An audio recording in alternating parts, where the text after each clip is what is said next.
Okay. Ito po ang core ng treatment programs in the form of a group therapy provided by professional staffs. Okay. Ito po ang core ng ating treatment program na binibigay po in the form of group therapy provided by our professional staff. That is what we call counseling services. Okay, tandaan guys, ang counseling services, ang magbibigay po niyan, mga professionals po. Okay. Professionals. Number two, this theory advocated the study of the criminal rather than the crime. It is a field of interest. No? The personality and circumstances of offenders to understand their criminal behavior. So, kabaligtaran po nitong kanina. Kasi kanina, ang focus po natin, yung mismong kilos, not the criminal itself. Dito naman guys, ang focus po natin, ang kriminal. Pati na rin ang pag-a-understand ng kanyang personality or kaya naman ang mga circumstances po kung bakit po siya nakapag-commit ng crime. Yan po guys ay konsepto ng tinatawag po natin positivist school. Okay. Alpha. Number 3.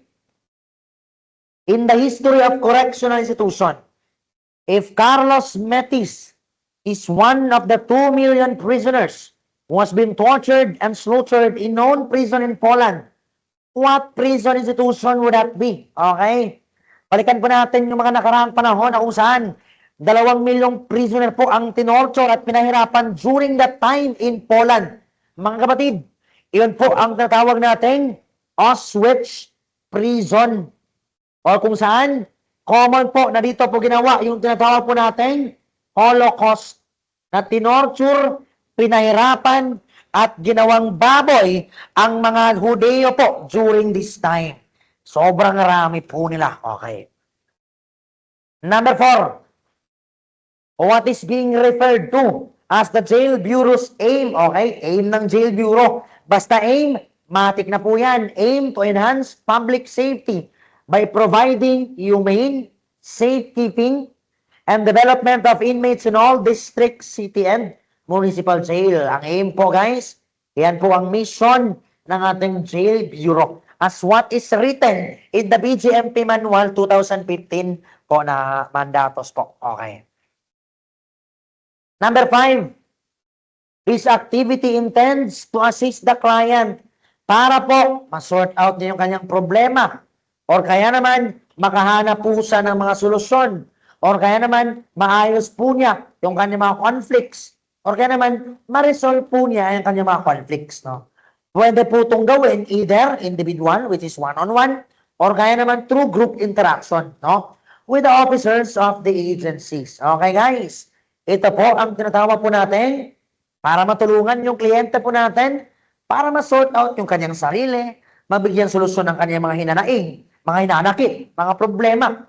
Yan po ang individual and group counseling alpha. Okay. Next, number 5. Okay. Number 6. The primary focus of this is exclusively on behaviors. On our behaviors in combination with thoughts and feelings that might be causing them. Okay guys? Itong iba't ibang uri ng therapy na nakasulat po dito, hihimay-himayin po natin ito mamaya isa-isa. Pero focus muna tayo sa number 6. Tandaan po natin na pag ang focus po natin guys ay yung behavior, the primary focus of this is exclusively on behaviors. Focus po natin behavior. Ang sagot po natin dyan guys, behavioral therapy. Okay, yan po yan. Anyway, itong humanistic, psychodynamic, cognitive, okay, isa-isahin po natin yan as we go along with our RASO. Okay, yan po yan.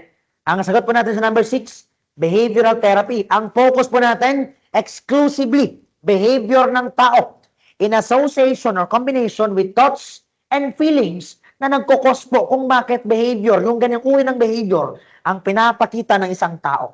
Behavioral therapy.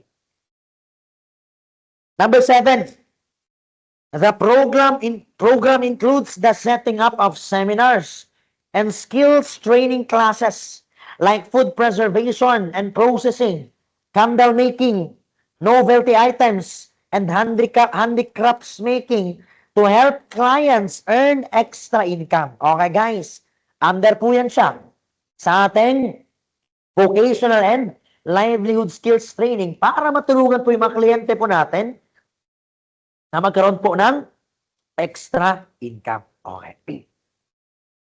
Number 8. Tandaan yung tinatanong. It is a treatment environment na tumutulong po sa mga tao. While at the same time, yung mga tao niyan, tumutulong din sa iba through interaction of the members. So, ang tinatanong po natin dito guys, yung mismong environment. Not the modes, not the tactics, not the procedures, but the environment.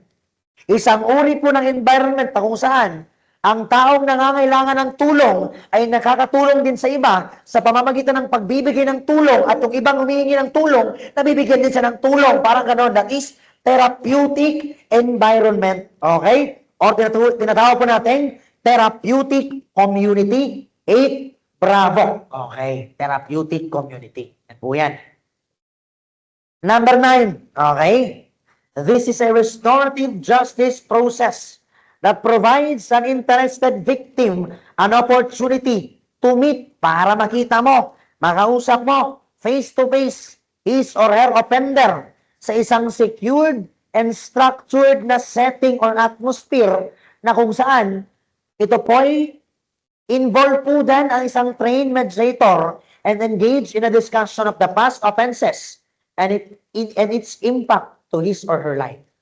Guys, ito po yung pagkakataon na kung saan yung biktima at yung offender, ipag-meet po natin sila face-to-face para po guys mapagkausapan po nila ano ba yung naging impact ng krimen sa buhay ng offender at para po magkaroon po tayo ng solusyon nang sa ganon magamot po ang sugat, no? Ang hinagpis, ang perwisyong dulot ng krimen para po magkausap sila at magkapatawaran at gumawa ng positibong solusyon para po sa ikaayos ng kanilang relasyon. Guys, ito po ang tinatawag natin victim-offender mediation in the sense po na may isang trained mediator po ang tumutulong sa kanila para magkausap at magkasettle po yung dalawa. Ang sagot po natin dito sa number 9 mga kapatid, that is Delta. Okay. Number 10. In here, he is acquainted with the TC program. Ibig sabihin, pag sinasabing acquainted guys, ibig sabihin, pinapakilala pa lang, ino-orient pa lang, para bang ine-explain pa lang, tinuturuan, ginagabayan kasi hindi pa masyadong marunong sa TC program. Ang phase na po yan guys, pag acquainted, ibig sabihin, bagito, baguhan, wala pang alam, ipapamiliarize pa lang po yung kanyang TC program para sa kanya, yan lamang po ay tinatawag natin phase 1, entry and orientation phase. Okay? From the word self-orientation, ina-acquaint pa lang natin, ino-orient pa lang natin yung bagong pasok po na prisoner. Phase 1. Number 10, ang sagot po natin dyan, Alpha. Okay. Dito naman guys, sa number 11. Okay. Kung doon sa phase 1 po mga kapatid, ina-acquaint pa lang natin, ino-orient, tinuturuan kasi baguhan pa lang, bagong pasok pa lang.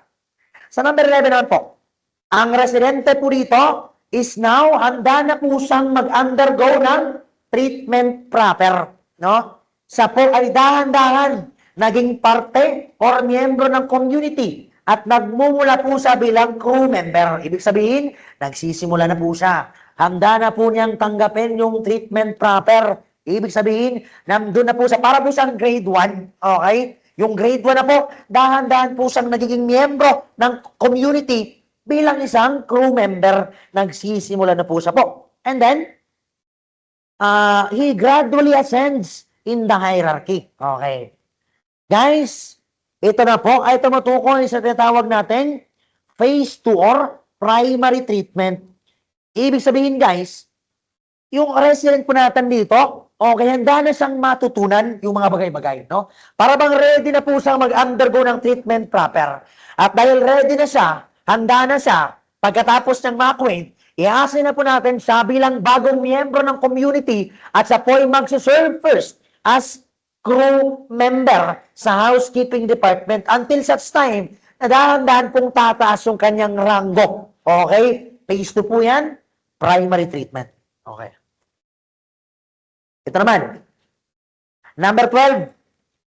Under regular circumstances, ang residente po dito ay expected na po, no?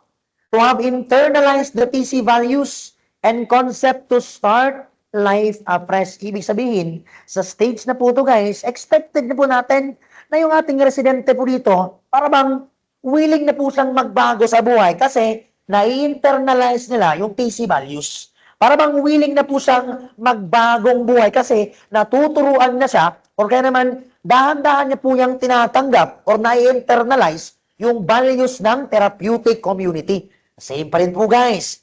Nandyan pa rin po siya sa phase 2 or primary treatment. Okay. Ito naman. Ito po yung pinagkakaiba.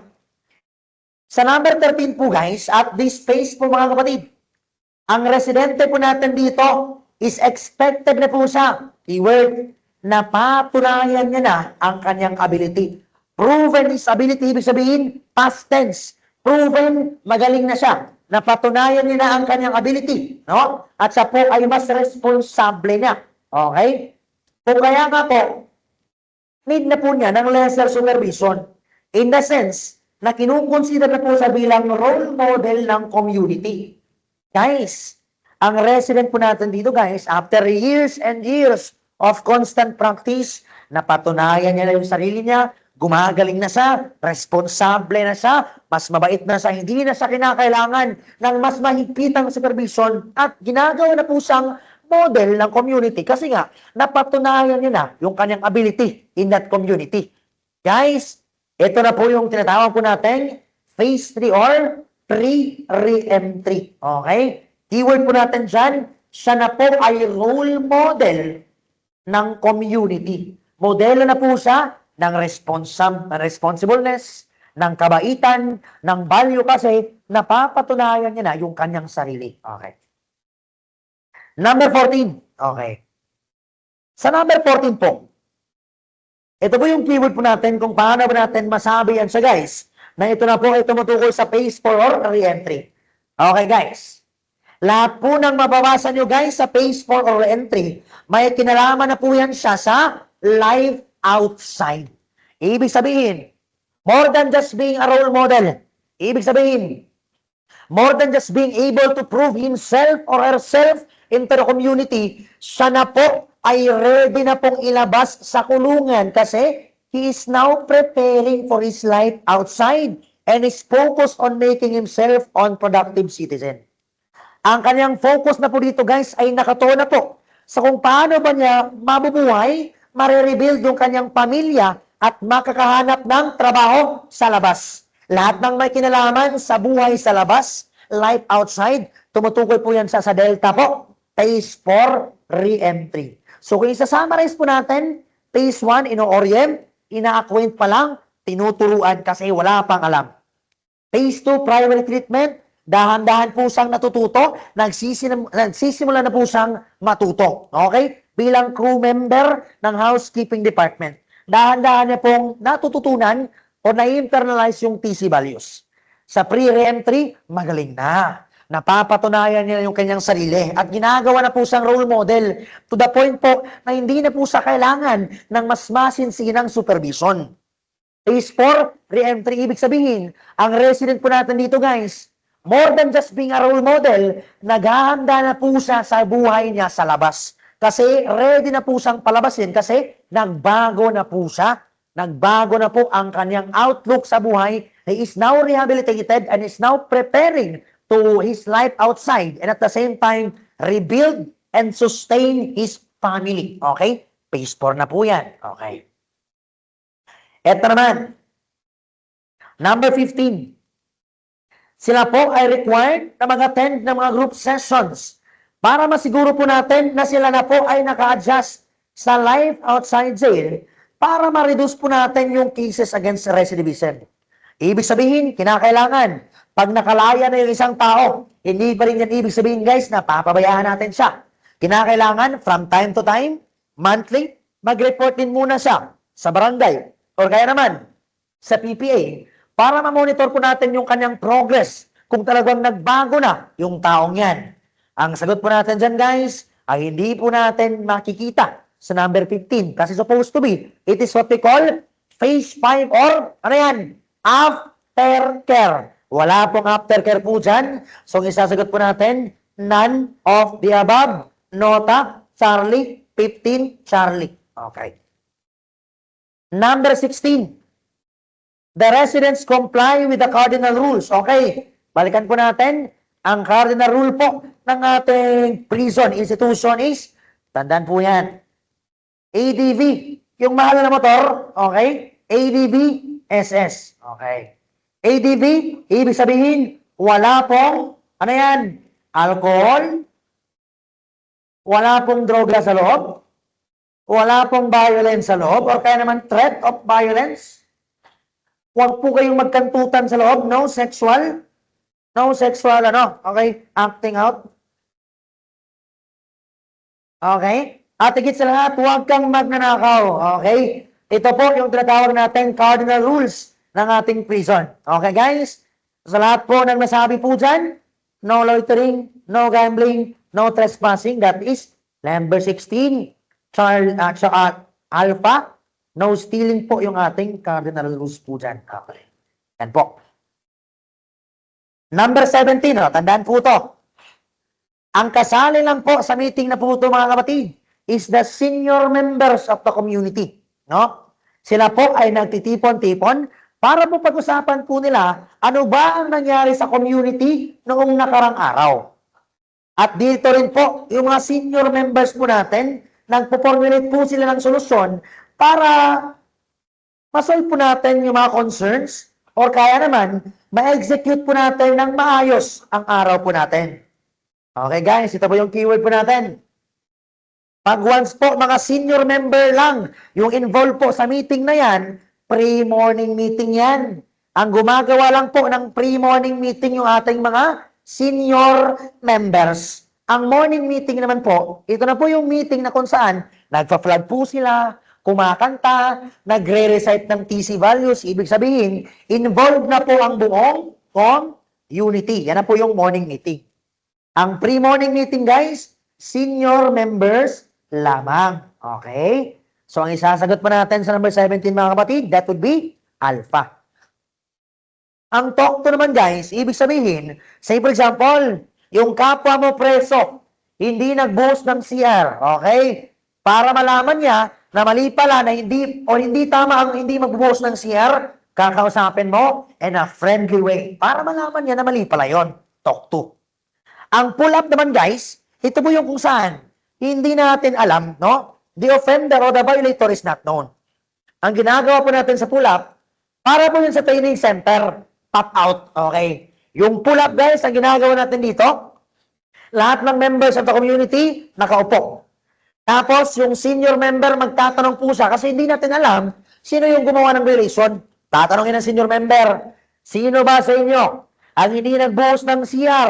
Okay. Sino ba? Okay. Kasi hindi natin alam, kinakailangan yung hindi nagbuhos ng CR, tumayo ka nang malaman namin kung sino ka. You must be accountable for the mistake that you have committed. Okay? Pop out daw. Okay? Kasi pag hindi mag-pop out, okay, lahat po mase-mase. Okay? Joke lang. Okay? Yan po yung konsepto ng pull-up. Okay? Yan po yan. Pero ang sagot natin sa number 17, that is alpha. Pre-morning meeting. Okay. Eto naman mga kapatid, number 18.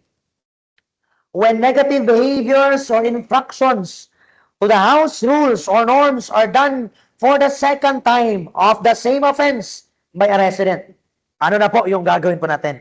Say for example, si Cordapio, noong Lunes, nakita natin hindi nagbuhos ng CR. No? Kinabukasan na naman, same pa rin, hindi pa rin nagbuhos ng CR, kinausap na natin dati. Kasi matigas ang ulo ni Cordapio. 2 beses niya na pong ginawa po yung offense, same person, tigas ng ulo mo ha. Sige, ang gagawin po natin mga kapatid ngayon, ito na po yung tinatawag nating dealt with. Keyword po ng dealt with po natin, key concept ng dealt with po natin, okay? Second time, same offense. Kasi matigas po yung ulo. Pinakakinangusap na, hindi pa rin nakikinig. Dealt with, okay? Kakausapin natin, okay? Sasabihin natin, papagalitan, konti. Dealt with, okay? Eto naman guys, nakasulat po dyan sa PowerPoint po natin, na pag once alam po natin yung violator, ano po yung gagawin na procedure? If the violator is known, guys, yan po ang pinakakonsepto ng talk to. Kasi alam natin yung violator, of course, alam natin kung sino yung kakausapin natin. Talk to, okay? The violator is known, talk to po yan, mga kapatid. Okay. Number 20 naman, okay. Putting a person on learning objectives. Okay, ganito po yan. Ang learning objectives po, kadalasan po yung nangyayari bilang penalty po, matapos po yung isang tao, after po siyang pagalitan sa haircut or sa General Assembly. Okay? Say for example, sa haircut, pinagalitan siya kasi hindi talaga natututok. Ang learning experience guys, say for example, yung taong yan, hindi nagliligpit ng kanyang kama pagkatapos gumising. O kaya naman yung taong yan, hindi naghuhugas ng plato. Ang gagawin po natin guys sa learning experience, sa loob ng isang linggo, sa lahat ang assign sa paghugas ng plato para matuto siya. O kaya naman, sa loob ng isang linggo, sa po dapat ang maghiligpit, no? Mag-fix ng beddings for that 1 week para matutunan niya na kinakailangan mag-fix ng beddings pagkatapos gumising. Yan po yung learning experience. Pero guys, tandaan po natin, careful po tayo sa pag-i-impose ng ating learning experience. Kasi kadalasan, pag yung learning experience, sumobra po siya ng isang linggo. Guys, posibleng maging abuso na po yan, no? Akalain nyo, isang taon. Kasi yung member po natin or yung resident, nakita po natin siya na hindi nagbuhos ng kanyang inodoro. Ang ginawa natin, buong isang taon, sa po yung pinagligpit, pinag-compose ng compost pit, or kaya naman, pinaglinis ng ating CR, no? Parang ano guys, in the same sense po, na nawawala na po ang essence ng learning experience kasi inaabuso na po natin siya. Ang tanong po dito guys, pag nilalagay po daw natin ang isang tao on a learning experience for an extended period of time, ano po ang posibleng mangyari? Sinabi ko na po, kadalasan po, pag sobrang learning experience po, kadalasan guys, it border on abuse and violation of human rights. Binubuli na lang natin, inaabuso na lang natin, sinasaktan na lang natin kasi ang baba-baba ng tingin po natin sa taong yan kasi araw-araw na lang sa po ang assign sa CR, sa po yung naghuhugas, okay? Border on abuse po yan siya, number 20, okay? Next, number 21. It is a carefully planned, ito po yung keyword po natin. Ito po ay isang planado at structured po na verbal reprimand. Ibig sabihin, para po siyang trust talk, okay? Verbal reprimand. Para bang stern na pagpagalit o papagalitan po natin, strict talk, no? Given by the staff. Ibig sabihin, pag staff po, yung jail personnel po natin, along with other residences. So, ibig sabihin, 5 po sila dito. Isang staff, isang senior resident, isang peer, isang big brother, at isang department head. Okay? Guys, silang 5 po ay magbibigay ng istriktong verbal reprimand sa violator. Yan po yung konsepto ng tinatawag nating haircut. Okay? Kasi guys, yung haircut po guys, di ba yung dealt with? 2 times. Okay? Pag 2 times, dealt with. Okay? Yung haircut naman guys, nagagawa po to, grabe naman yan, 3 times mo nang ginawa yung offense. Tigas ng ulo mo. 3 times yung offense, haircut. Or kaya naman, in 1 times, okay, in 1 instance, nakapag-commit ka ng isang grave violation. Then that's the time, guys, na magkakaroon ng haircut or structured, well-planned, verbal reprimand. Yan po yan. Pero pinakatandaan po natin, sa haircut po, kinakailangan may staff po dyan.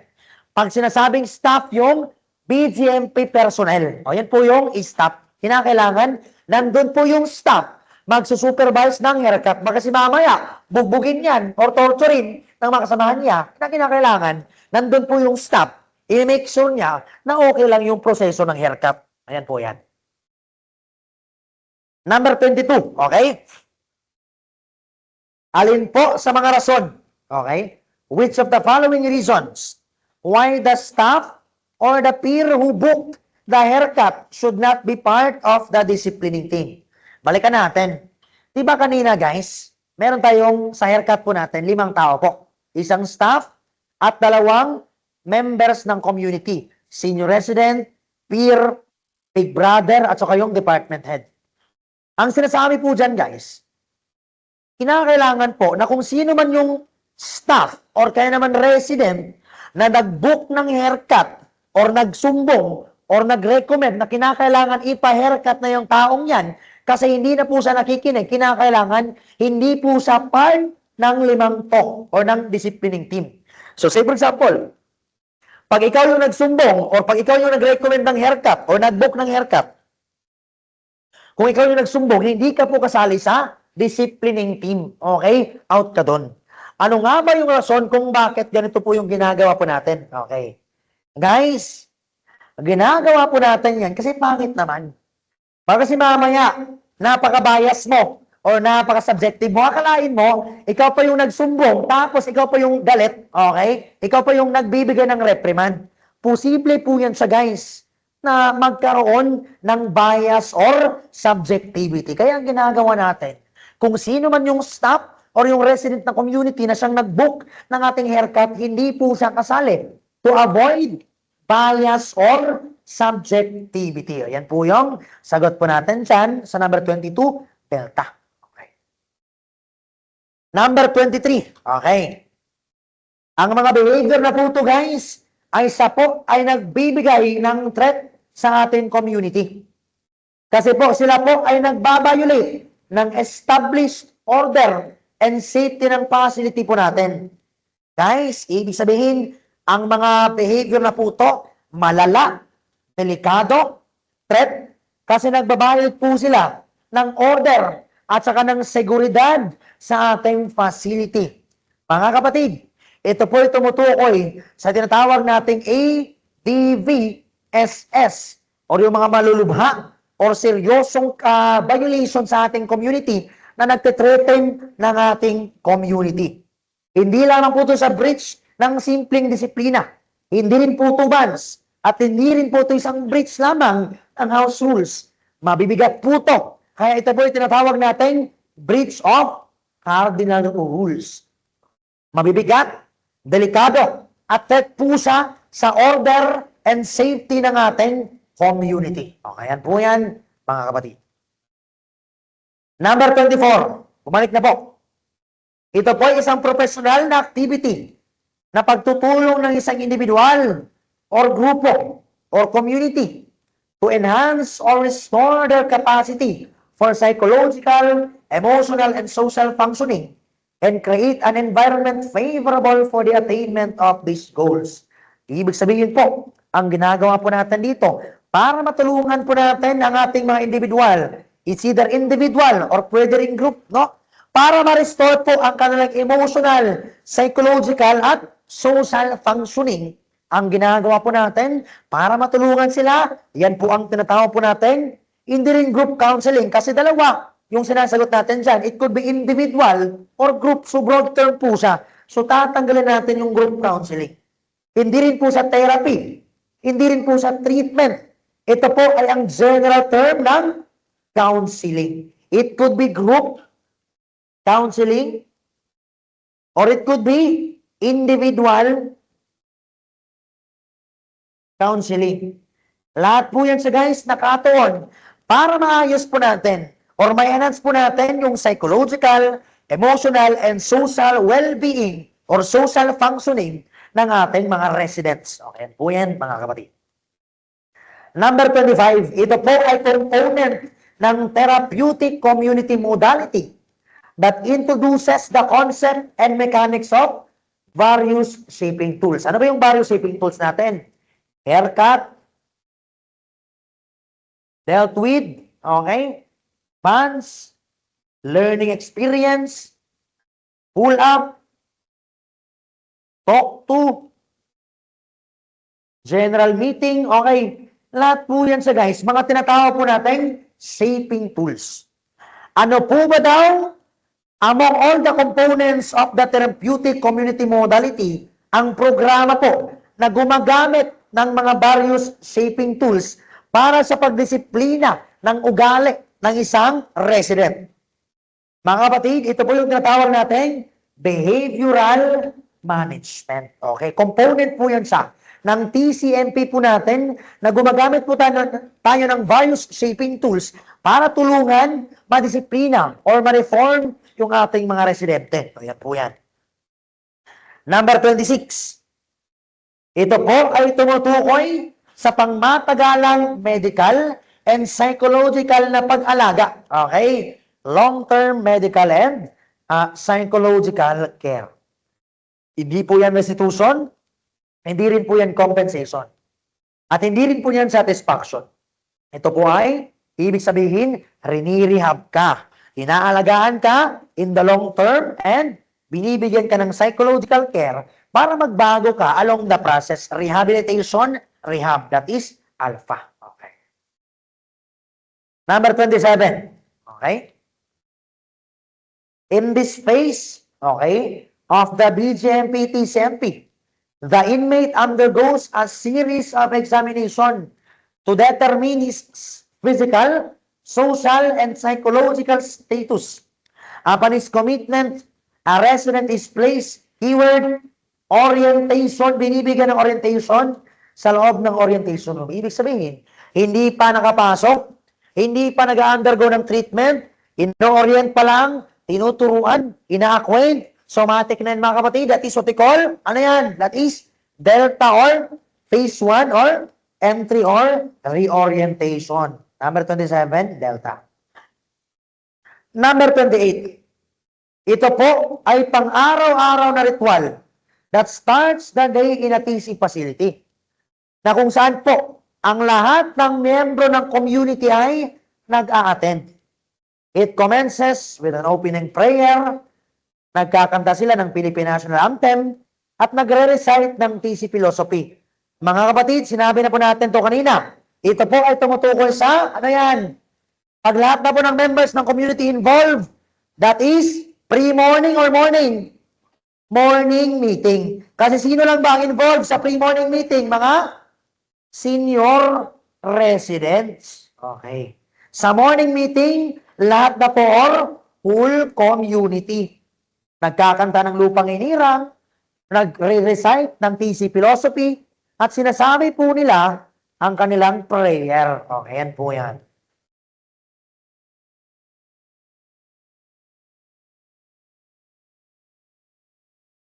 Okay. Number 29. In a group session, you are surrounded by people who know what you are going. Ibig sabihin, in this particular group, guys, kasama mo, sa paligid mo, ang mga tao, guys, na same rin na experience mo. Ibig sabihin, pag nandun ka sa kanila, pwede mong sabihin lahat ng hinanaing mo na hindi ka makaka-feel ng judgment or resentment kasi lahat po kayo nakaranas ng ganyan experience. Guys, ito po ay isang advantage ng group therapy na kung saan ang bawat miyembro po dyan malayang nakakapag-express sa isang non-judgmental community kasi same po sila ng karanasan. Say for example, lahat po kayo dyan, rape victim. Walang hiya-hiya. Pwede mo i-express ang karanasan mo. Kasi nagkakaroon po tayo ng sense of belongingness. Feeling natin, kasama tayo, belong tayo sa isa't isa kasi same tayo ng karanasan. Sense of belonging. Disadvantage of a group therapy. Para hindi mo ma-feel na ikaw lamang yung nag-iisa na kumakarga sa lahat ng problema sa mundo mo. Humingi ka ng tulong sa mga grupo na same din ang dinadanas mo. At doon ka makaka-experience ng sense of belonging. Okay. Okay. Ito, lumalabas po ito sa board exam. Itong mga therapy. In my previous experience, last July, Ito po yung nagpahirap po sa amin ang mga therapy. Kaya, kasi hindi ko nagawa yung task ko doon, babawi po ako sa inyo para hindi nyo madanasan ang pagkakamali ko. Okay? Yan po yung gagawin po natin bilang amisay. Ito po yung tulong na gagawin ko sa inyo. Kasi guys, palpak ako doon. Hindi ko masyadong napag-aralan yung mga therapy. Okay? Kaya babawi na lang ako sa inyo. Ayos ba, ayos? Sige, okay. Ito naman. The primary focus of this is with the human context. Okay. Human context and the development of individuals with an emphasis on subjective meaning. Rejection of determinism. Ibig sabihin, guys, reject po natin yung determinism. Pag sinasabi po natin determinism, ibig sabihin po niyan, mga kapatid, para bang yung destiny ng isang tao, nakaset na yan. Yung destiny ng isang tao, predetermined na yan. Yan po yung determinism. Okay guys, under this therapy, i-reject po natin yan. I-instill po natin na lahat po ng nangyayari sa isang individual, no? Para bang it is in the process of his natural choices or the consequences of his freedom. Okay. And ito po yung pinaka-konsepto po pang sinasabi po natin ganitong therapy. So basically guys, ang concern po natin dito, positive growth rather than pathology. It possesses an internal human capacity to maximize potential. Guys, ito po yung pinaglalaban or pinaniniwalaan po pag sinasabi natin humanistic therapy. Na ibig sabihin, kaya pong ma-achieve ng tao guys, kaya pong makamit ng tao ang kanyang potential, ang kanyang positive growth, ang kanyang maximum potential, okay? Kaya po niya niyang ma-achieve guys kasi may capacity po ang tao para ma-achieve na yan. Ibig sabihin, ako, ikaw, lahat po tayo dito guys, under humanistic therapy, may kakayanan po tayo makamit yung mga pangarap po natin, humanistic therapy. Reject po guys sa humanistic therapy. Say for example, ikaw, yung taong yan, ikaw po ay nakatadhana ng pumalpak, kaya nandyan ka. Ikaw tao na ka, ikaw ay nakatadhana ng bumagsak sa board exam, kaya nandito ka. Guys, reject po yan ng ating humanistic philosophy. Tayo po, maging sino man tayo, anumang kalagayan sa ating buhay, tayo po ay may sapat na kakayanan para po makamtan po natin yung maximum potential po natin. Yan po yung humanistic therapy. Tandaan, ang focus po ng humanistic therapy, every human has the capacity to achieve his or her maximum potential. O, yan po yun. Concept po natin sa humanistic therapy. Ang behavioral therapy, anong focus po dito? Always, pag behavioral therapy, ang focus po dito, focus on behavior. Okay, yan po yan. Behavior. Ang psychodynamic therapy naman, guys, ang focus po dito, yung mga unconsciousness po natin. Okay? Ito po yung kay Freud. Okay? Ito po yung kay Freud. Yung id, ego at superego. Lahat po naman kinalaman dyan, psychodynamic theory po yan. Ang cognitive behavioral therapy, i-explain po natin ng masinsinan mamaya. Okay? Ang sagot po natin sa number 30, guys, that is Charlie. Okay? Humanistic therapy. Number 31.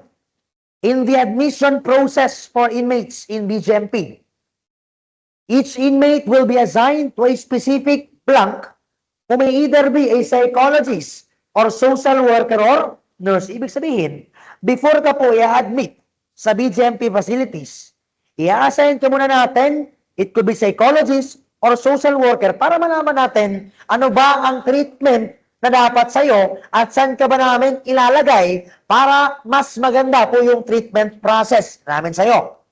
Ang sagot po natin sa number 31, guys, that would be case manager. Okay? Ang case manager, ang mag-a-assess, ang mag-evaluate, or magde-determine kung ano ba dapat yung kinalalagyan mo or saan ka ba namin ilalagay dyan sa loob ng BGMP facility. Case manager. Number 32. It responds to the natural human characteristics of yearning for knowledge in order to attain higher level of understanding. Ibig sabihin, yung kagustuhan ng isang tao na magkaroon ng knowledge or kaalaman para mas lumawak pa yung kanyang pagkaintindi or level of understanding. Mga kapatid, basic na po yan. Ito po ay tumutukoy sa intellectual component. Number 32, bravo. Number 33, ito po ay nakadesenyo to respond to the inner longing, yung nasa kaloob-looban po natin na humanap ng pananampalataya, no? Na kung saan, sa pananampalatayang to, dito po natin, i-anchor, isosupport yung mga sarili po natin, especially our struggles, okay? To find meaning in their existence. Guys, ito po tumutukoy sa greater faith, okay? At dahil sa faith na yan, mas nabibigyan po tayo ng lakas na loob na magpatuloy. At dahil sa faith na yan, mas nabibigyan po ng definisyon or meaning ang lahat po ng ating sufferings. Ito po tumutukoy sa spirituality. Okay. Number 34. Ito naman po ay tumutukoy sa tinatawag po nating TC Unwritten Philosophy. Basahin po natin. Okay.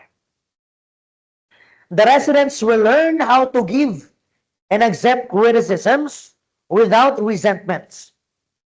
Founded by trust and confidence, the residents know that mistakes need to be corrected if the aim is to bring others towards behavioral changes. Ibig sabihin, guys, pag nakita mo na nag-violate yung kapwa mo or yung kapwa mo resident ng isang rules, bilang isang responsable at bilang isang nagmamahal na kapatid, kinakailangan ma-report mo to.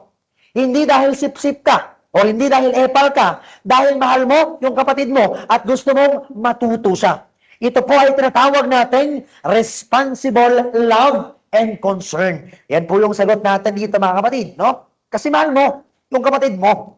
Kaya tuwing nakapag-violate siya ng offenses, rinireport mo, hindi para ipahiya siya kasi gusto mong matuto siya. Responsible love and concern. May pakialam tayo sa mga brothers po natin. Alpha po yan. Okay. Number 35. We should learn to appreciate what we have and use it to better ourselves. Okay guys. Ito po yung konsepto na kung saan kinakailangan ma-appreciate po natin lahat ng meron po tayo. At lahat ng meron po tayo, gagamitin po natin to para mas ma-improve yung sarili po natin. Kasi kadalasan guys, hindi tayo kontento. At pag hindi po tayo kontento, anong ginagawa natin? Humihiling, okay? Nagwi-wish. Kaya nga guys, kung hindi ka kontento, kung ano-ano na lang yung hinihingi mo, say for example, ang pangit naman ng residente yan or ang pangit naman ng inmate na yan, sana magkasakit siya, sana magkamatay siya. Guys, be careful what you ask. You might just get it. Ibig sabihin, you must be thankful, okay? You must be thankful or you must appreciate what you have and use it to better yourself. Huwag kang ambisyoso. Kaya, be careful what you ask. Baka sakaling matanggap mo to. Ang sagot po natin sa number 35, that is Delta, okay? Ito po guys, mga TC Unwritten Philosophies po to. Anyway, ito po isa-isa ay madidiscuss at malalaman po natin. Okay. Ito naman, number 36. TC Philosophy na naman tayo. Okay. Sa number 36, nakasulat dyan. Narito ako or I am here. Kasi wala nang ibang mapaglagyan para sa akin. I am here because there is no refuge finally from myself. Guys, ito po yung TC Philosophy na kung saan sinasabi mo to, rene-recite mo po to bilang patunay na kasi wala na tayong ibang pagpuntahan, wala na tayong ibang pagpuntahan or wala nang ibang paglagyan para sa aking sarili. Ang gagawin ko na lamang ngayon, iso-surrender ko na yung sarili ko dito sa community na to kasi wala na akong ibang pupuntahan na magbibigay sa akin ng pagmamahal at guidance. No? That is what we call surrender. I am here because there is no refuge, finally, from myself. Number 36, bravo po yan. Sinosurrender mo na, linelet go mo na yung sarili mo in this particular community kasi wala ka ng ibang mapaglagyan. Ito naman, ang keyword po natin dito ngayon, that would be reflection. Okay. Tandaan po ito guys. Pag reflection, ibig sabihin, dito mo raw nasasalamin yung sarili mo in this particular community. Ibig sabihin, dito mo, through your brothers, through your residents, mas nare-reflect mo or mas nasasalimin mo kung sino ka ba talaga at ano ka talaga. Okay. Guys, what is meant by reflection in the TC philosophy, ito po'y tumutukoy sa kung saan, no? Ito po'y tumutukoy na where else but in our common grounds can I find such mirror? Ibig sabihin, ang community po ay nagsisilbing salamin na kung saan masasalamin mo or marereflect mo yung sarili mo dyan. Ang sagot po natin sa number 37, mga kapatid, reflection, i-associate nyo lang, mirror. Okay, anyway, word per word naman po yan pag tinatanong. Reflection, mirror. Ibig sabihin, yung community, para po siyang mirror na doon mo nasasalamin yung buong sarili mo sa pamamagitan po nila. Okay? Number 37, sarili po yan. Okay. Ito naman, number 38, unwritten philosophy. Okay. Dito po guys, nakasad po dito sa number 38. If we aim for something, we have to work for it. Kasi wala naman talagang easy sa buhay. Ibig sabihin, kung gusto mo ng privilege, kung gusto mong masaganang buhay, kung gusto mo ng passes, or kaya naman gusto mo ng mas magaan na experience, kinakailangan paghirapan mo to. Yan po yung konsepto din po natin guys sa training center na kung saan huwag ka munang kumain kung wala ka pang nagagawang trabaho. Kasi guys, no easy po tayo. Walang easy life po, walang easy going. Lahat po kinakailangan ma-earn mo.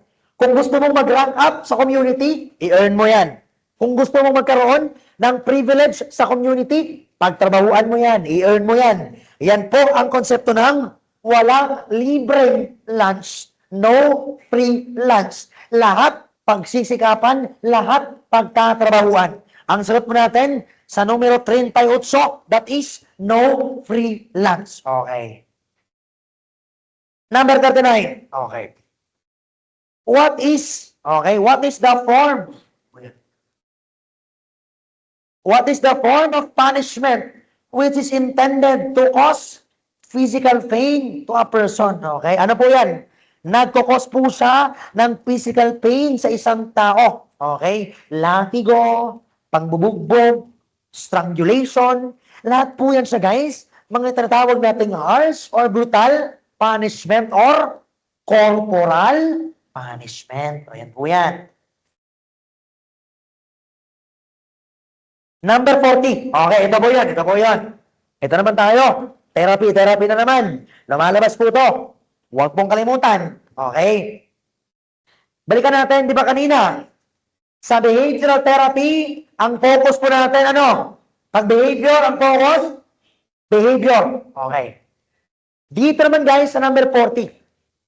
Ito po ay counseling theory that focuses on how people's thinking. Ibig sabihin, ang pinupunteriya po natin dito, hindi mismo yung behavior.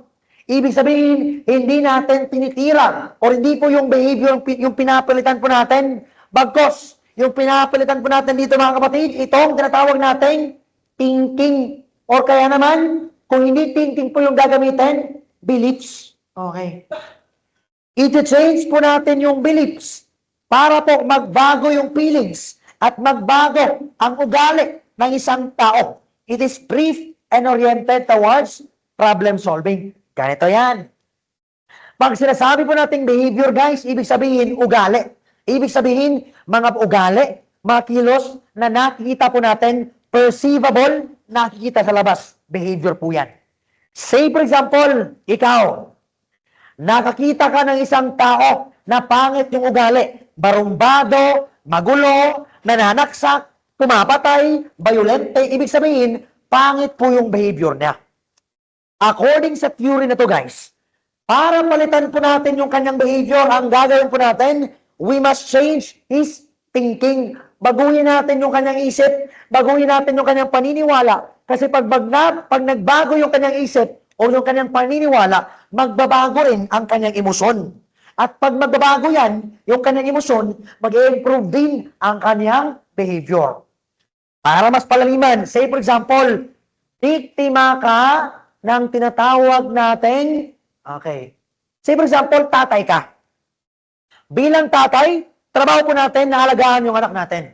Pero sa kasamaang palad, yung tatay na yun, hindi mo naproteksyonan yung anak mo kasi yung anak mo napatay at ginahasa. Because of that experience, guys, nag-iba yung isip mo, nag-iba yung thinking mo. Feeling mo, worthless ka na natatay, feeling mo, wala ka ng sibling tao, feeling mo, wala ka ng saysay sa mundo kasi yung pinakatrabaho mo bilang tatay na proteksyonin yung anak mo, hindi mo man lang magawa. Because of that, yun yung naging thinking mo. At dahil po sa thinking na yan, yung puso mo, yung feelings mo, punong-puno ng galit, punong-puno ng resentment, punong-puno ng paghihinag-peace. And because of that feeling, guys, nagre-reflect din po yan sa behavior mo. Lasinggeryo, basagulero, nagdodroga, pumapatay kasi pangit yung feelings mo. According sa ganitong theory, guys, baguhin natin yung thinking. I-change natin yung thinking para magbago yung feelings at ang yung behavior at magbabago po ang buhay ng taong yan. Yan po ang konsepto ng tinatawag nating cognitive or cognitive approach. Babaguhin natin yung isip para magbago yung feelings. At pag nagbago yung feelings, magbabago po yung behavior. Yan po yung konsepto po natin dyan. Okay. Number 41. Ito naman, guys. It is also known as ito po yung keyword po natin. Word per word po itong tinatanong. Huwag na po kayong malito. Pag nakita niyo po ito, unconditional positive regard. It involves accepting and caring about the client as a person regardless of any evaluation or prejudices, no, on the client's behavior or thoughts. Say for example, what if, okay, ibig sabihin, what if yung kinakausap natin bilang counselor, rapist, or child molester, or drug abuser, regardless of this background, guys, kinakailangan 100% genuine pa rin tayo sa taong yan. Kasi tao pa rin yan siya. Unconditional positive regard, genuine pa rin, or mainit pa rin yung pagtanggap at pagkaintindi natin sa taong yan, regardless of his past. Yan po ay tumutukoy sa tinatawag po nating warmth. Mainit, okay? Warmth. Mainit pa rin yung pagtanggap mo sa individual na yan. Number 42. Ito po tumutukoy sa ability, no? To perceive the client's feeling. Ibig sabihin, naiintindihan mo, nakikita mo yung emotions ng kliyente mo. At because of this, guys, kaya mong ilagay yung sarili mo sa sapatos o sa kinalalagyan ng individual na yan. Yan po ay tumutukoy sa tinatawag nating empathy. Kaya mong basahin, kaya mong intindihin yung emotions or yung feelings ng kliyente mo. In that sense, kaya mo rin ilagay yung sarili mo sa nararamdaman niya. Okay? Empathy. Ito naman. It refers, no? It refers to the act of making an individual incapable. Hindi po siya nakakagawa ng krimen by execution or banishment, and in modern times by execution of lengthy period of pagpapakulong. So, ibig sabihin, kinukulong po natin siya para hindi po siya makagawa ng krimen. Yan po ang konsepto ng tinatawag po natin incapacitation. Wala kang capacity. Tatanggalan ka namin ng capacity na gumawa ng krimen sa pamamagitan ng pagpaparusa sa iyo. Incapacitation. Delta.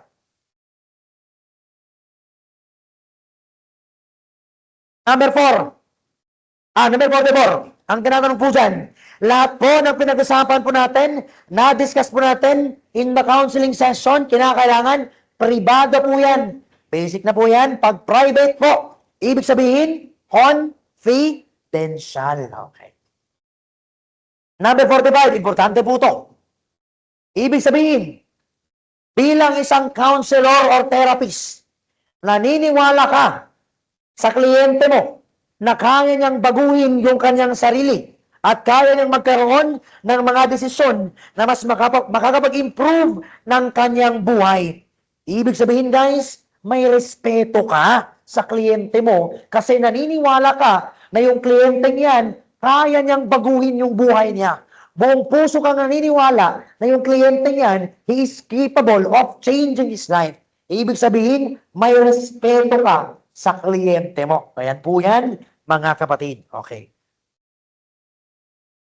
Number 46. Okay. It is also known as genuineness. Ibig sabihin, huwag kang plastic. Genuine ka. Okay? It includes the act of being honest, authentic, in dealing with the client.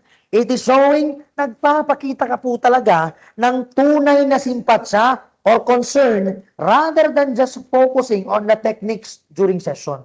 So, ibig sabihin guys, pinapakita mo na may pakialam ka. Pinapakita mo na meron kang genuine concern dun sa kliyente mo. Ibig sabihin po guys, ina-accept mo siya or para bang ina-approach mo siya with what you call congruence. Okay? Genuineness, congruence. Ibig sabihin, nagpapakita po tayo ng tunay na concern sa ating kliyente more than just focusing on the techniques. That is 46. That would be congruence. Okay. Ito naman. Kasali na po dito yung staff. Pag may staff na, tapos nagbibigay po sila ng ritualistic at highly structured na pagtatrash talk or verbal reprimand.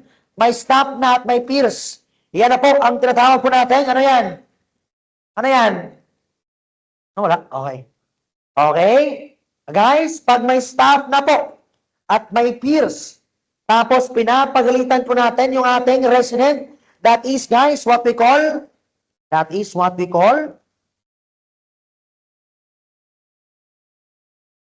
haircut po yan. Okay.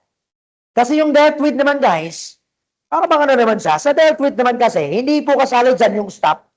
At hindi rin po natin talagang pinapagalitan ang ating offender natin siya. Kinakausap lang natin siya. Okay? Kasi 2 times din ang ginawa po ang violation. Okay.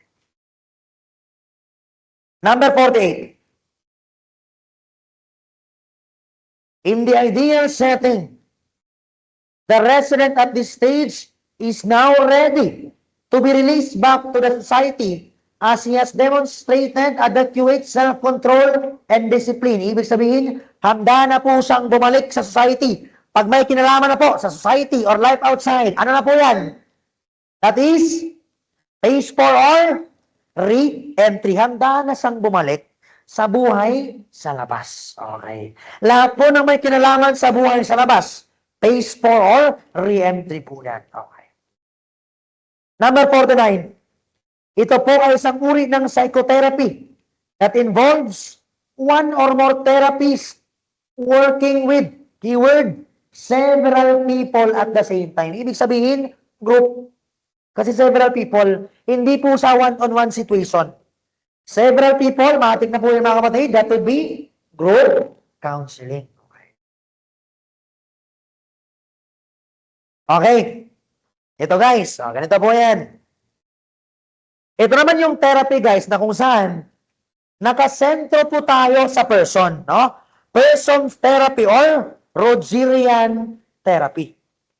Sa ganitong uri po ng therapy guys, ito po ay isang non-directive. Ibig sabihin, hindi mo i-judge yung kliyente mo. And at the same time, hindi ka rin magbibigay ng solusyon or suggestion. Ang gagawin mo, pakikinggan mo siya at hahayaan mo siyang makapag-conduct or makapag-formulate ng sarili niyang solusyon. Kasi guys, minsan, pag may problema po tayo, hindi naman talaga all the time kailangan natin advice. Minsan, pag may pinagdadaanan po tayo, kailangan lang natin ng may makikinig po sa atin at may makikisimpatya. Yan po yung person-centered therapy. Non-directive. Hindi natin kailangan ng advice, hindi po natin kailangan ng judgment. Kailangan lang natin ng makikiramay po sa atin. Yan po yung konsepto ng client-centered therapy. Okay, yan po yan. Walang direksyon, non-directive. Huwag mo siyang pangunahan, huwag mo siyang bigyan ng suggestion. Pakinggan mo lang siya, samahan mo lang siya sa problema niya, and later on, ma-figure out na rin po yan. Yan po yung client-centered therapy. Okay? Last 50 numbers. Konti na lang. Okay. Eto naman. Ito po yung focus po natin dito, mga kapatid. Tandaan po itong keyword po natin, present. Ayan po. Pag nakita niyo po yan, alam niyo po yung sagot. It is a form of psychotherapy that is centered on increasing a person's awareness, freedom, and self-direction. Ang focus po niya, hindi po behavior, hindi po yung kliyente, hindi po yung thoughts, hindi po yung maximum potential. Ang focus niya po yung present moment rather than the past experience. It is based on the idea that people are influenced by their present environment. Ibig sabihin, kung gusto mong baguhin yung buhay mo, baguhin mo yung present environment mo. Huwag kang magpa-apekto sa past. Past is past, nakaraan na yun. Kung ano man yung kinalalagyan mo ngayon, guys, dahil yan po yung present mo. Pag gusto mong baguhin yung present mo, kinakailangan baguhin mo yung environment mo. Pag say, for example, mahina ka sa pag-i-study, say mo, itry mo. Baguhin mo kaya yung environment mo. Baguhin mo yung mga nakakasama mo. Baguhin mo yung sitwasyon mo. Pag nahihirapan ka sa buhay, huwag mo yung i-blame sa past. Try mo baguhin yung environment mo. Baguhin po yung present mo. Ang focus po natin dito, guys, ang pagbabago ng present. Yan po ang konsepto ng tinatawag po natin Gestalt therapy. Tandaan, Gestalt, present. Kung gusto mong baguhin yung buhay mo, baguhin mo yung present mo. Kasi wala na pong kinalaman ang past po dyan. That is Gestalt therapy. Yan po yan. Okay. Number 52. Okay. Ano po yan? Ang focus po natin dito, free will, self-determination, and the search for meaning. Often centering on the persons rather than on the symptoms. No? Okay. The approach emphasizes the client's capacity to make, ito po yung hint po natin dito, rational choices. Ibig sabihin po, guys, ang kliyente po natin, mayroon po siyang rational na isip.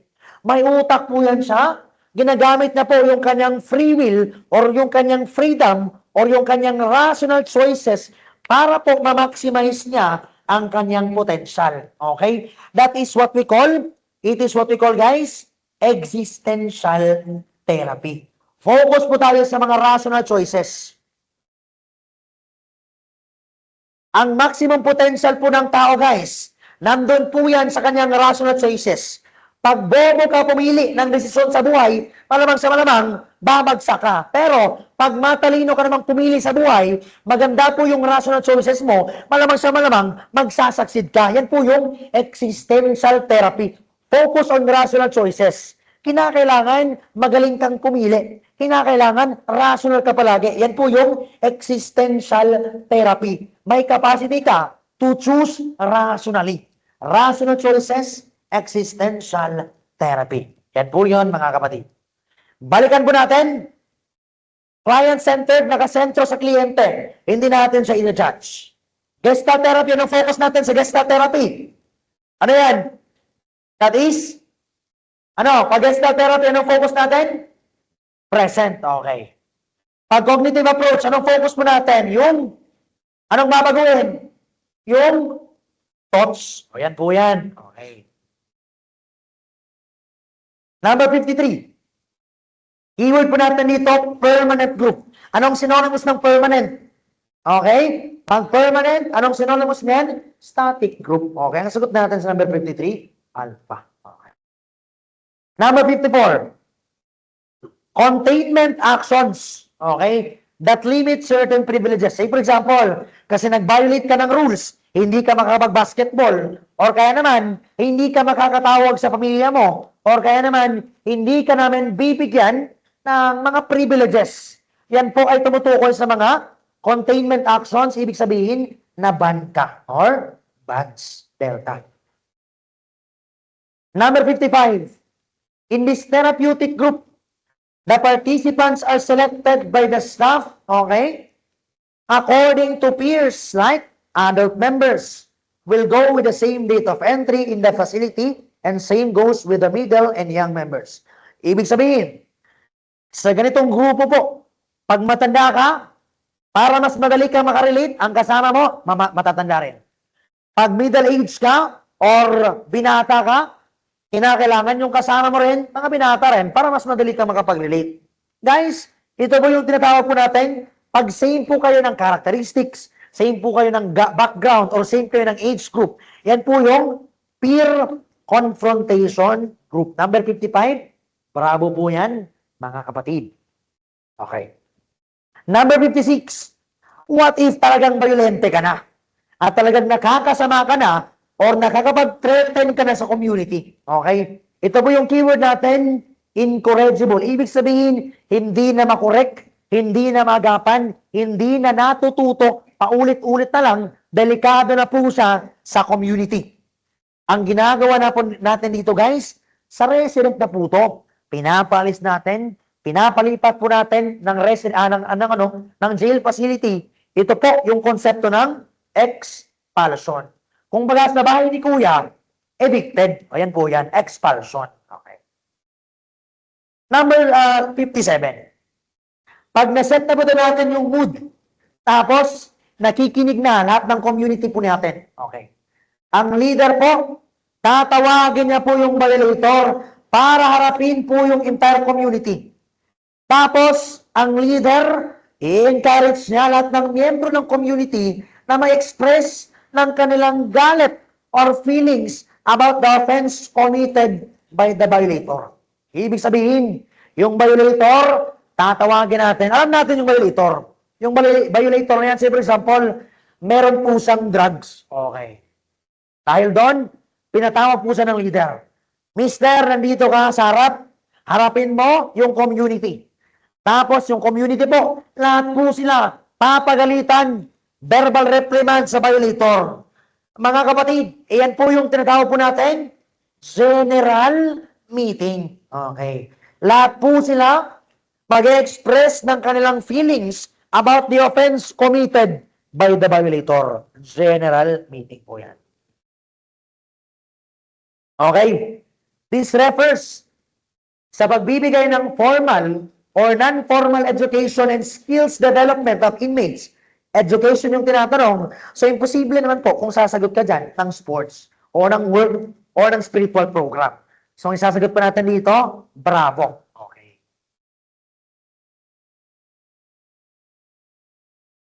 Number 59. Okay. Phase 4 or re-entry of the BGMP therapeutic modality includes the following except. Okay. Alin po ba dito guys, ang hindi po kasali sa mga characteristics pag sinasabi natin re-entry. Okay.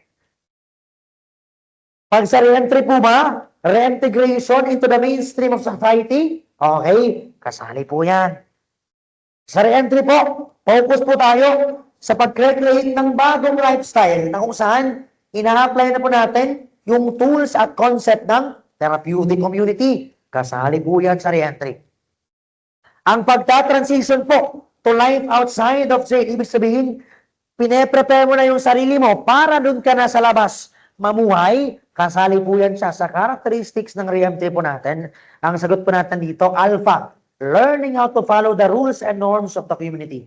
Pag natututo ka pa lang kung paano sundin yung rules and norms ng community, phase 2 pa lang yan. Okay. Hindi po siya kasali. Ang sagot po natin sa number 59, alpha. 60. Si Jericho, okay. Si Jericho po daw ay convicted po siya ng theft. Kaso ngayon si Jericho guys, Kasi konti lang naman yung crime or violation na ginawa niya. Sa halip na doon po natin siya inilagay sa kulungan, siya po ay nagsiserve ng sentence sa community. Anong programa po ba daw ang best suited para sa kanya para mag-develop at mag-grow si Jericho? Okay? So that he can become, so that he can eventually redeem himself in the society. Okay? Ibig sabihin, doon po siya sa labas nagsiserve ng kanyang sentence. Under po siya ng probation, ng parole, or ng pardon. Pag ganitong uri po guys, ng sentence po ang sineserve po natin, ang i-apply po natin guys, na modality po dyan, hindi po yung TCMP. Kasi yung TCMP guys, or Therapeutic Community Modality, doon po natin yan sa ilalagay sa loob ng institusyon o sa loob ng preso, BGMP or PUCOR. Pag nasa labas ka po, probation, pardon, parole, ang gagamitin po natin na treatment sa iyo guys, Therapeutic Community Ladderized Program, that is DELTA. Number 61, okay? In this process, ang kliyente po natin, mas nagiging mature na po at mas naging responsable na po, no? Endeavoring to fulfill their duties to their families and communities. Okay? Under po ito guys, ng Therapeutic Community Ladderized Program kasi immersion na po at integration. Under these phases, ano po ba ang tinutukoy po dito? Yung kliyente po natin, mature na at napopulfill na po nila guys, yung kanilang duty sa kanilang pamilya at community. Ayan po ang tinatawag po natin, same pa rin po siya ng konsepto ng pre-reentry.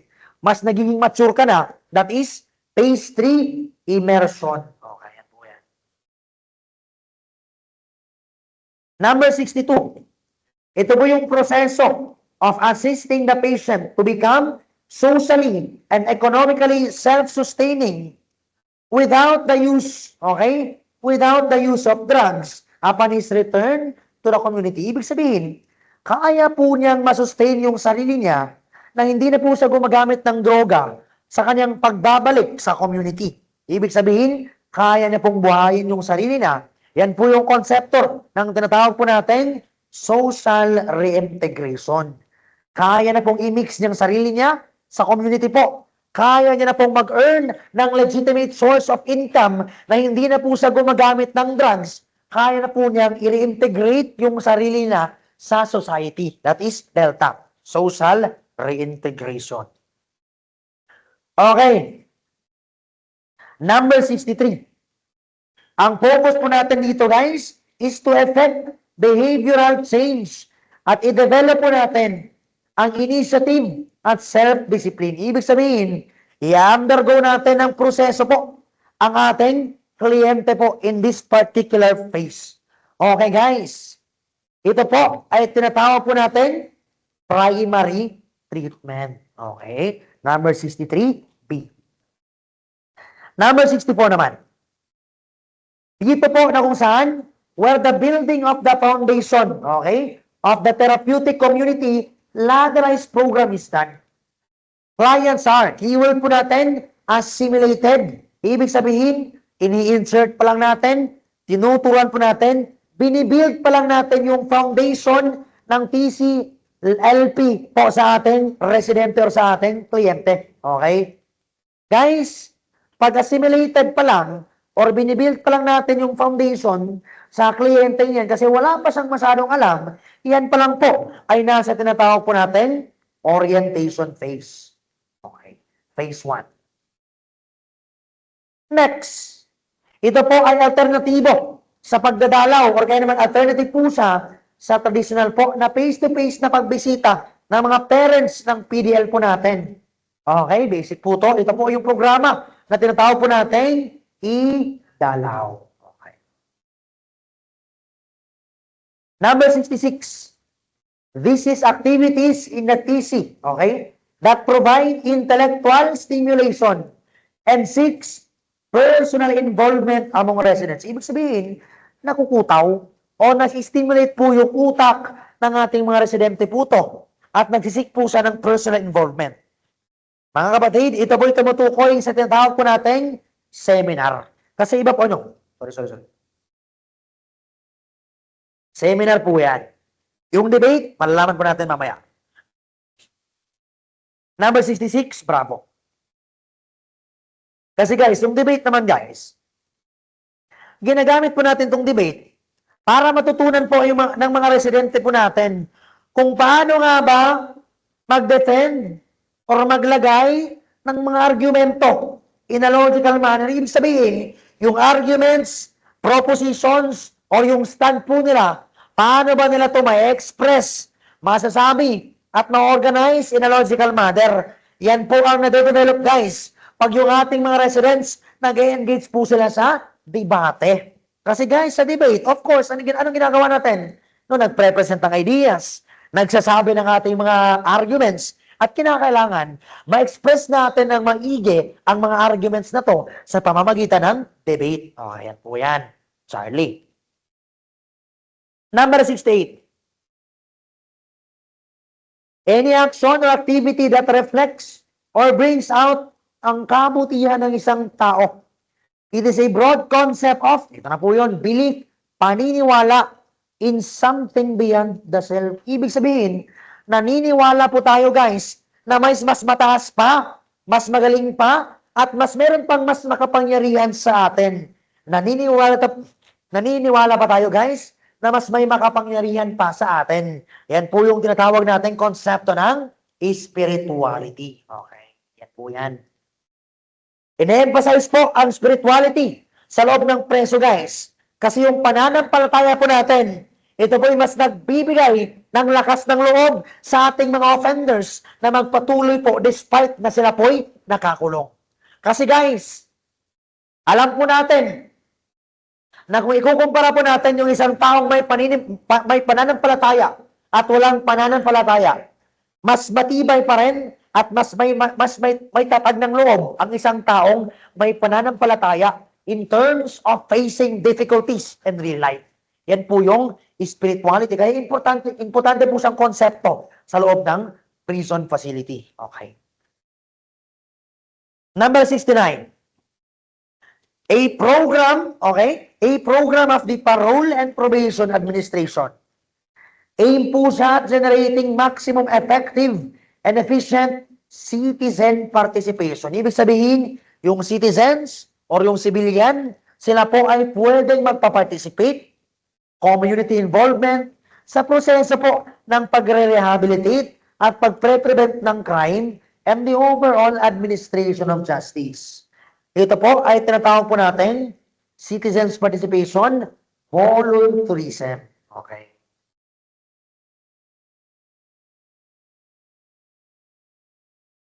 Number 70. Okay.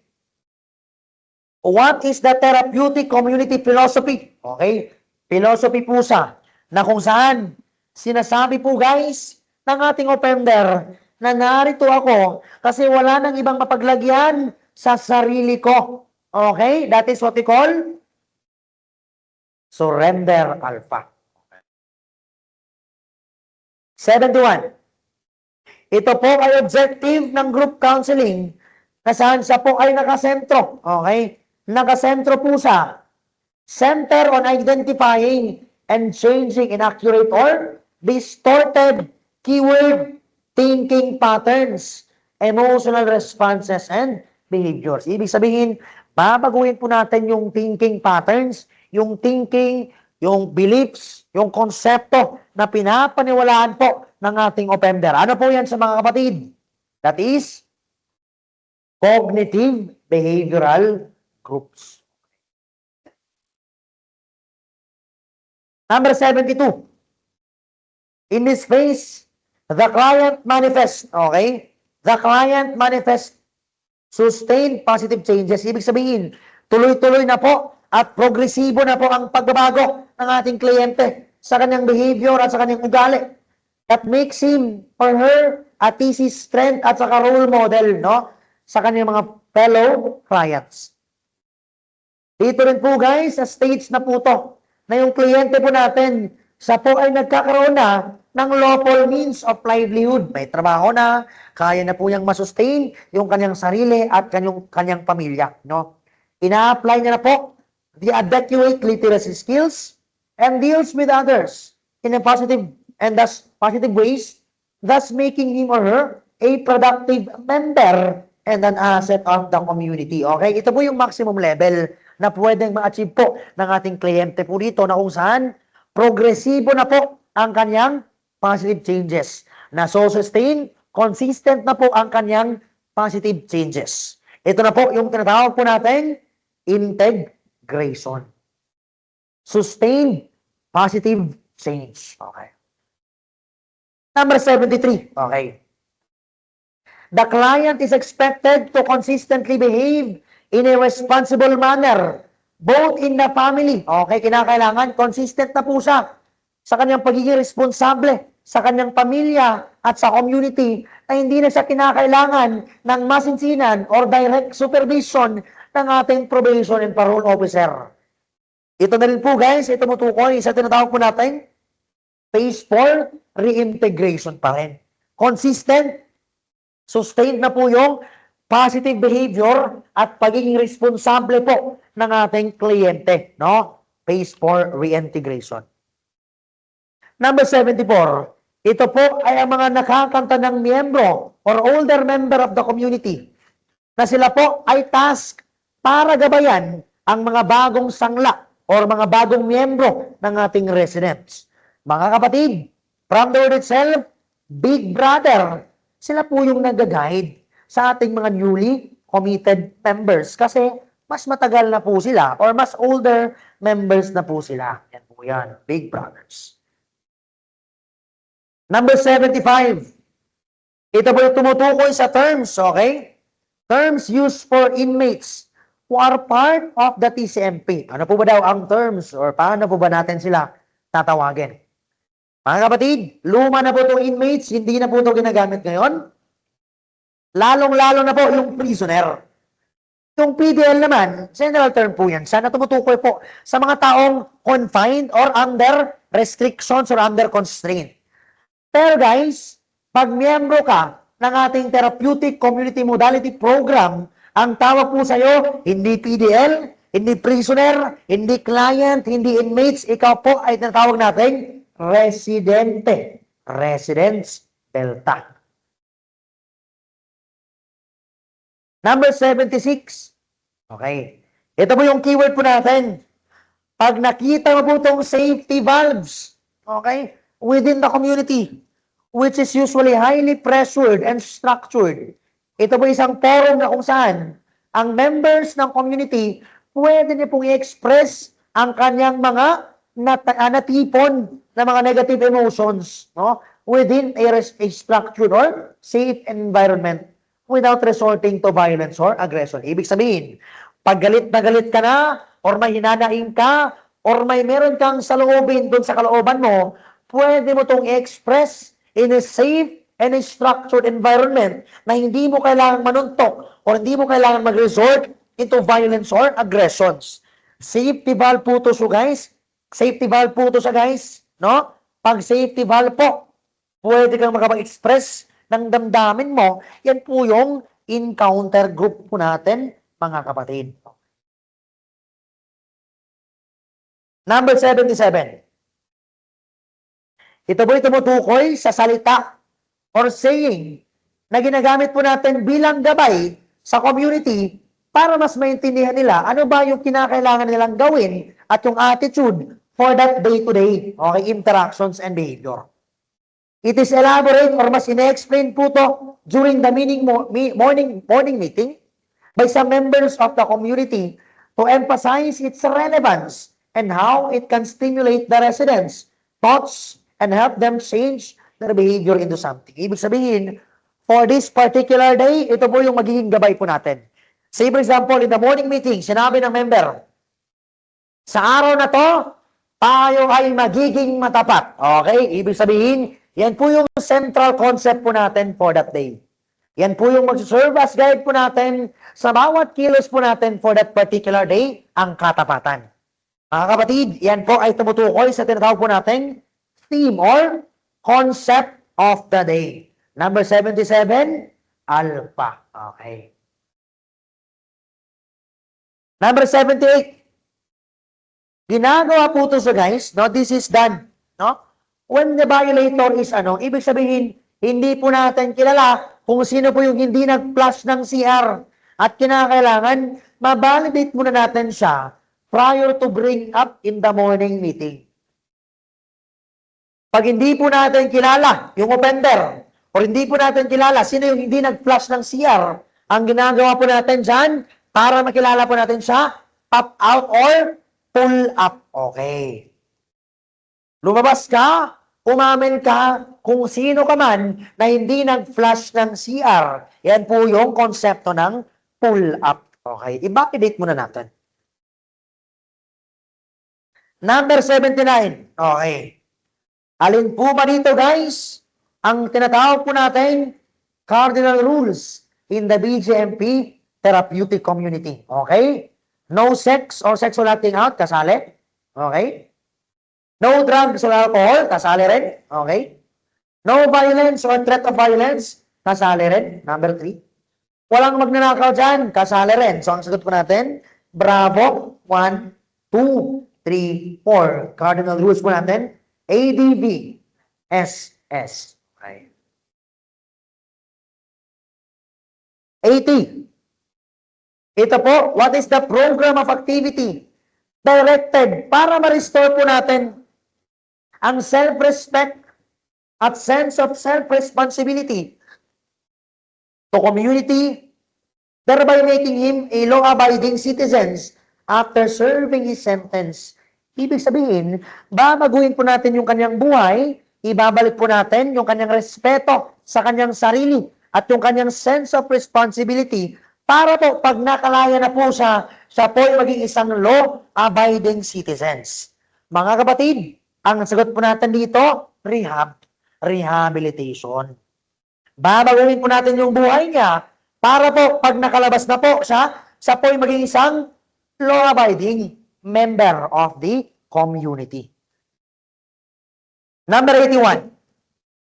A means of amending or improving by changing an inmate's behavior. Okay? Changing an inmate's behavior or removing his or her faults or abuse. Okay? And removing or correcting an abuse or of a wrong or error. Okay, guys? So, ang ginagawa po natin dito, tinatanggal po natin, pinabago po natin, ini-improve po natin yung ugali o yung behavior ng ating offender. Okay? Guys, removing his or her faults or abuse or correcting an abuse or a wrong or error. Pag yan po yung tinatanong, yung ugali niya, yung abuse niya, yung kanyang ugali, yung kanyang behavior, it change, tatanggalin, papalitan. Yan po ay tumutukoy sa simpleng reformation lamang po, mga kapatid. Okay. Yan po. Basta po ganito po yan.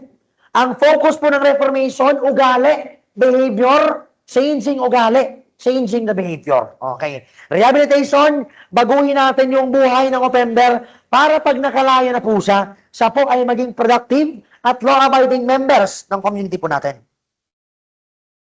Number 2, ang tinatanong po dito, environment na kung saan tumutulong sa mga tao na humihingi ng tulong habang sila po ay tumutulong sa iba. Ito is a treatment environment, no? Ano po yan?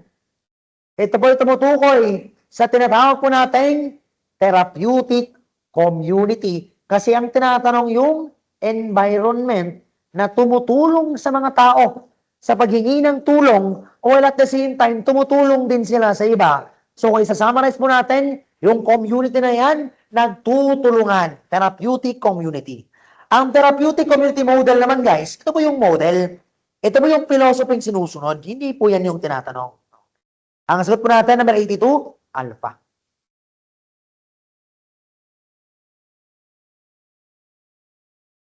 Number 83, okay. Ito po ay ginagamit para po ma-rehabilitate or ma-reintegrate po yung probationer po natin, parolees and pardonees, first-time minor drug offenders and PDL as a productive, law-abiding, and socially responsible members of the community.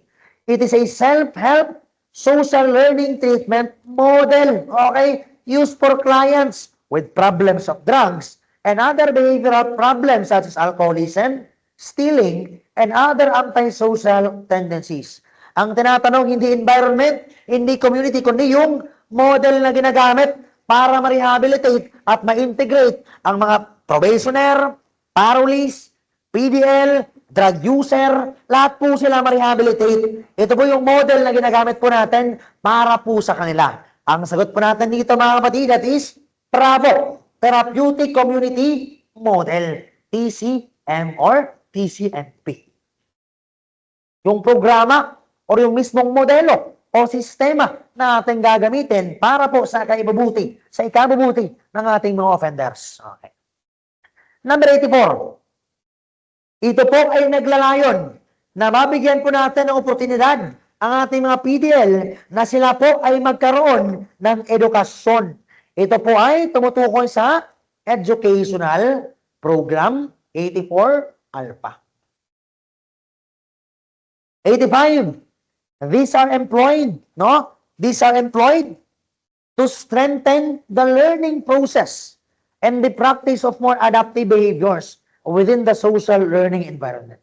Ibig sabihin po guys, ito po yung ginagamit po natin na mga tools o na mga bagay para guys, mas mapadali po yung pagkatuto ng ating mga residente ng behavior, disiplina, or kaya naman ginagamit po natin siya sa ating social learning environment. Dahil po dito, mas natututo ng tamang behavior or adaptive behavior ang ating mga residente. Mga tools po siya guys na ginagamit. So ang tinatanong tools na ginagamit, hindi po component ng TCMP. So isasagot po natin, behavior shaping tools. Yung bands, learning experience, pull up, talk to, dealt with, haircut, general meeting. Lahat po yun, behavioral shaping tools. 86 naman.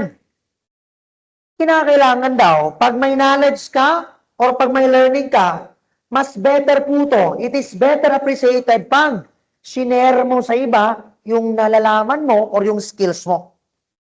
Something becomes valuable if it is used to help others make positive changes in their lives. Ibig sabihin, say for example, matalino ka.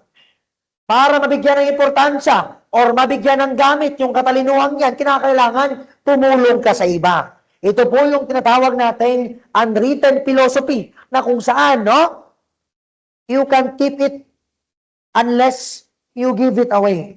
Ibig sabihin, lahat ng skills and talents mo, hindi po yan sa lalago, mag-i-improve, or hindi po yan sa mananatili po sa'yo pag hindi mo yan sa i-share or ibigay sa iba. Yan po yung konsepto po natin sa number 86, Delta. Okay. 87. There will be no change if there is no honesty and disclosure. Before doing so, kinakailangan may tiwala po tayo, Kinakailangan magtiwala po tayo, guys, sa programa or sa TCMP para po mabago po tayo. Guys, ang konsepto po ito ay tumutukoy sa tinatawag po natin trust in your environment. Maniwala ka na kaya kang baguhin. Maniwala ka na kaya kang tulungan ng environment mo, ng mga kasamahan mo, ng community mo, o kaya naman ng programang ginagamit natin para sa pagbabago mo. Maniwala ka, trust in your environment. O yan po yan. 88. Okay. Dito naman sa 88, guys, ito po yung TC philosophy na kung saan sinasabi po dyan, not alone anymore as in death, but alive to myself and to others. Kasi guys, common po nararanasan ng ating mga preso. Pag sila po na-preso na, nawawala po yung dignidad po nila sa kanilang sarili. Feeling nila, nandun po sila sa isang madilim na kwarto at wala po silang katulong, wala po silang saysay, para po sila'y buhay, ngunit sila po'y patay at wala po silang dignidad sa kanilang sarili kasi nga po sila'y nakakulong. Pero, nang dahil sa ating TCMP guys, or nang dahil sa ating therapeutic community, nabibigyan po ng worth yung ating mga prisoner in the sense po na hindi po sila nag-iisa.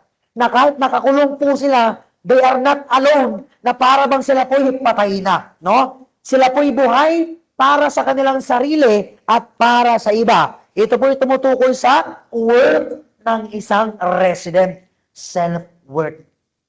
Na kahit nakakulong ka na, still you are worthy, still you are not alone, may kasama ka at may karamay ka, ibig sabihin, worthy ka, may dignidad ka, self-worth. Ayan po yan. Okay. 89. O, nandun na po yung sagot. It serves as a safety valve, encounter group, safety valve. Okay, ang sagot? Letter B. Naisulat ko, hindi ko natanggal. Sorry. Yan po yan. Number 90. Okay. To raise awareness of behaviors and explore underlying feelings that led to such negative emotion. Guys, para malaman po natin at para aware po tayo sa mga behaviors at feeling, guys, na pong rumiresulta sa negative emotions dyan sa community po natin. Yan po yung pinakapakay, guys, kung bakit po tayo nagkakaroon ng tinatawag po nating encounter groups. Para ma-address po natin yung mga negative emotions na yan, yan po yung purpose ng encounter groups. Okay, last 9 questions. Okay, let's give our best. Let's give our best. Okay. Si Marco po daw ay isang 28 anyos na siya po ay bagong sangla or bagong residente ng community. Pagkadating po niya, siya po ay agad ay sinama kina James, Eric at Ernesto, mga bago ring committed or mga bagong sangla rin sa community. No? Kasi magkakaparehas naman po sila ng background, same lang din po sila ng petsang pinasok, mas madali pong nakaka-relate si Marco sa kanila at mas madali pong na-express ni Marco ang kanyang emotions kay Eric, Ernesto, at kay James. Ano po yung konseptong tinatawag po natin dito? That is, ano yan? Same kayo ng background, same ng edad, or same kaya kayo ng petsa kung kailan kayo pinasok. Yan po ay peer confrontation group. Number 92. Okay. A process for which the offender accepts the accountability. Ibig sabihin, siya po, tinanggap niya na yung kanyang accountability na magbabayad po siya, no, ng financial or non-financial losses he or she may have caused the victim. Yung damage mo, babayaran mo sa biktima mo. Whether or not pera yung kinakailangan mong bayaran or hindi pera. Kinakailangan bayaran mo or accountable ka sa damage na ginawa mo doon sa biktima mo. Mga kapatid, ito po yung tumutukoy sa tinatawag natin restitution. Bayaran mo yung damage mo sa biktima mo bilang parte ng pagiging responsableng individual na tinatanggap at accountable sa kasalanang ginawa niya laban sa taong iyan. Restitution po yan, mga kapatid. Okay. Number 93. Okay. This justice process is actively participated in by the victim. May victim po tayo, may offender, at member po ng ating community, no? Affected by crime to resolve conflicts resulting from the criminal offense, often with the help of an fair or impartial third party. Supposed to be, guys, ang sagot po natin dito, itong tinatawag po natin restorative justice.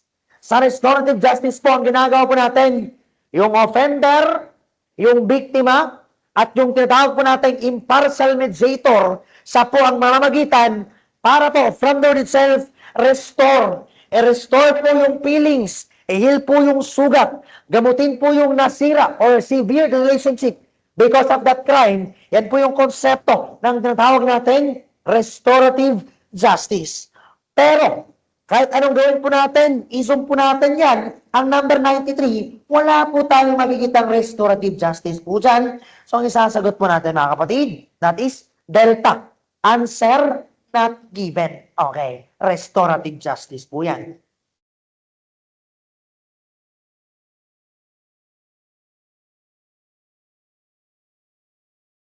Number 94. Ito po'y tumutukoy sa pagbibigay ng skills and development programs, no, on work and livelihood. Para po yung inmates po natin, sila po yung maging self-sufficient at nagkakaroon po sila ng generation ng income. Okay? Still, for example, kahit preso po sila, kumikita po sila. Natutunan po nila na magkaroon ng skills. Kaya nga po guys, may nabibenta po yung mga parol, no? Yung mga arts and crafts. Minsan, ginagawa po yan siya ng ating mga preso. May skills po yan sila. Binabayaran po yan sila. At kumikita rin po yan sila. Kasi guys, meron din silang work and livelihood program. Okay? Even though prisoner po sila, kumikita, nagtatrabaho, natututo po sila ng skills and crafts. Okay? Work and livelihood program. 94. Number 95. Ito po yung tumutukoy sa main objective ng isang program na to, na pinaka-main purpose po niya is to address the overcrowding in jail. For example, pag nakita ng programang to na, uy, yung taong to, eligible na for parole, or kaya naman eligible po siya for commutation of sentence, or kaya naman eligible po siya for pardon. Agad-agad, aaksyonan ng programa na to para ma-decongest po natin yung jail. Mga kapatid, yan po ang trabaho ng para-legal program. Number 95, B po yan. Number 96. Okay. Number 96 po. Meron po tayong 4 na major programs, okay, under the mandate of the BJMP. And they are the following, except, okay. Hanapin niyo po yun, guys, yung 4 na major programs ng BJMP. Decongestion program, kasali po yan. Good governance, kasali po yan sa major programs ng BJMP. Inmates Welfare and Development Program, still, kasali po yan sa major program. Okay, ang hindi po kasali dito, implement strong and security measures. Letter D, hindi po yun yung sagot. Ito po yung hindi po kasali. So, letter D, number 96. Okay. Number 97. Ito po ay ginagamit to affect the rehabilitation, reintegration of the probationers, pardonees, first-time minor drug offenders, and PDL. Okay? Para po sila maging isang productive, law-abiding, and socially responsible members of the community. It is used as a self-help model. Okay? Ang tinatanong, model. So, isasagot natin, model rin. Therapeutic community model. Hindi po tinatanong dyan yung mismong environment. So, ang sagot po natin sa number 97, bravo. Okay? Model. Ito naman. Okay? This group is created in the TC to provide group support with the aim of resolving problems and restoring healthy functioning of the resident who has, keyword, particular concerns, issues, and creating a feeling of universality among residents who have similar issues. Say, for example, issue ng mga lalaki, men, issue ng mga babae, women, issue ng mga matatanda. Okay, iba't ibang issue po na same po kayo ng problema. Para ma-address natin yung similarity nyo for that particular issues. Kaya po tayo nagkakaroon ng tinatawag po natin specialized groups. Alpha po yung sagot po natin sa number 98. Okay. 99. Pag sinasabi po natin na binibigyan po natin yung inmate po natin ng tinatawag po natin shakedown bago po siya ma-admit sa correctional facility, ibig sabihin po, ang ginagawa po natin dito, ine-examine po natin mga kapatid. Pag shakedown, sinecheck po natin, pag yung inmate po natin, before po siya makakapasok sa correctional institution, kung meron po ba siyang contraband. Kaya nagkakanak tayo ng shakedown. Number 99, Charlie. Okay, yan po yan. Number 100, last number mga kapatid, para po tayo'y makauwi na sa ating mga tahanan at tayo po ay makapagpahinga para po tayo ay makapag-aral ng masinsinan. Sagutin na natin ang bilang na 100. Okay. 100. This shall be utilized to determine the level of violence. Okay? I-check muna natin, i-determine muna natin gaano ba kadelikado or level of violence. Nalubat yata yung ballpen po natin. Okay, sige. This refers, okay, to determine the level of violence of the inmates possesses. I-check natin gaano ba siya kadelikado, gaano ba siya kahirap dalhin, ano ba yung posibleng maging external o internal threat na dala po niya. Nakakatulong po ito guys para ma-determine po natin paano ba natin ika-classify or isa-segregate ang inmate na po ito. At makakatulong po ito sa atin guys para makapag-disenyo po tayo ng specific programs para sa taong yan. Mga kapatid, ang sagot po natin dito, hindi none of the choices, hindi psychiatric evaluation. I-determine natin between risk assessment and between risk analysis. Pag sinasabi po natin risk analysis, guys, kadalasan po natin itong linalagay o ina-associate po sa mga konsepto na may kinalaman po sa mga calamities, disaster, para ma-check natin, ma-analyze natin, ano ba yung posibleng causes or posibleng maging impact ng disaster na yan? Risk analysis. Pero, in the setting of correctional institution, para ma-check natin, ma-determine natin, ma-assess natin yung violence or risk na nandun po sa inmate na yan, ang ginagawa natin, risk assessment, that would be alpha. Check natin, gaano ka ba kadelikado para malaman natin saan ka ba namin ilalagay at ano po yung programang ibibigay namin sa'yo para mas ma-address ka at para mas ma-rehabilitate ka. At mga kapatid, doon po natin natapos ang raso po natin sa ating board exam trial sa ating correctional administration.